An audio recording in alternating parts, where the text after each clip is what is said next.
Hey, so got a few things going on today.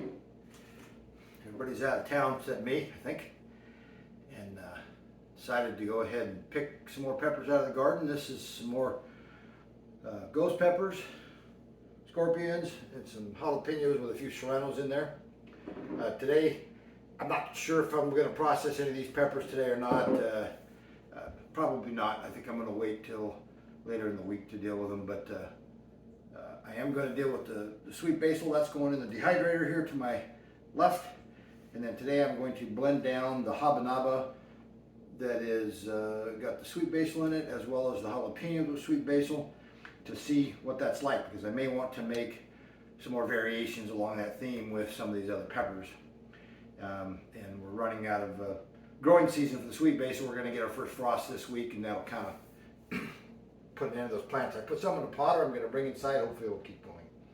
Anyway, so I'm going to put you on time lapse, and I'm going to go through blending some of this down. I'm not going to bottle that into small bottles today. I'm going to put it in a bigger bottle and let it age a little more in the refrigerator after it's blended, just to temper it before I put it in the bottle. A lot of times right after you blend it, you get a lot of air bubble content. You put it in the 5-ounce bottles and it tends to shrink in volume a little bit. So I want to avoid that, so I'm going to blend it, put it in the refrigerator for a few days before I put it into smaller bottles.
I tasted the Habanaba basil.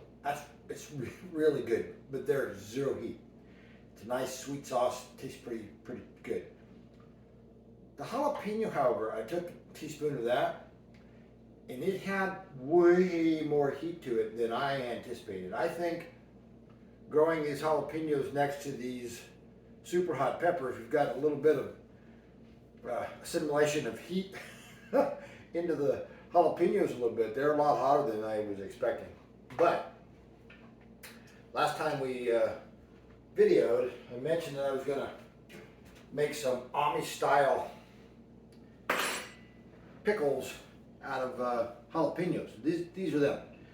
And what I found is they're really good, very sweet. And I'm thinking, you know what?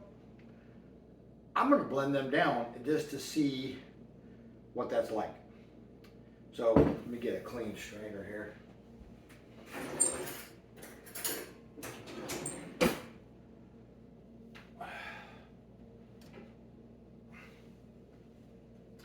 Now this stuff is not fermented, so it's not, I don't know, with the sugar cure it might be shelf stable, but we keep it in the refrigerator regardless. Where's my,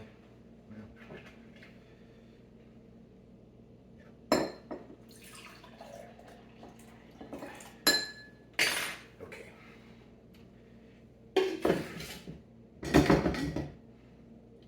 I made 2 jars of these. They just smell good by themselves. I might put a little more back in just to give it. But there's a lot of sugar in this, so that's going to have an effect there.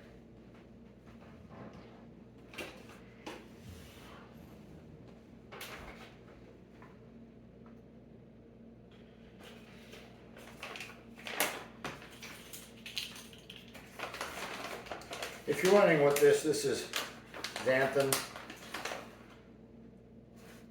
gum, just to keep it from separating when it sits. Doesn't seem to affect the flavor at all, just keeps it a little more mix stable, if you will. Alright, blend this down and see. Now I will say that the jalapeno, I was going to make some more of that with the basil. It needs a lot more basil. The jalapenos have such a dominant flavor that the heat level was so overwhelming to the flavor profile that you need more basil in there to get enough of that flavor. It really had a fragrant aroma when you were fermenting it. You could really smell the basil. You can taste the basil in the Habanaba because it's so mild. But all right, I'm going to put you on quiet again because this blender's loud. That was interesting, the color level shift, almost white when it was blending. But I'd have to say that's it's actually really tasty. I'd say if you like jalapenos and you're a fan of ketchup, that I'd be willing to call that a jalapeno ketchup. It's very sweet, spicy, pretty tasty. I don't know what else you might flavor that with. Give it some thought. I don't know. But it increased in volume because of the air consumption into the blend. So I'm thinking that one will definitely settle a little bit and probably change a little more green than the white. But actually pretty good. I kind of like that. I may do some more with that. I'll get a second opinion from the family when they get home. Hey, thanks for watching. I hope something inspired you to make some sauce your own. Get in the kitchen, make some. See you.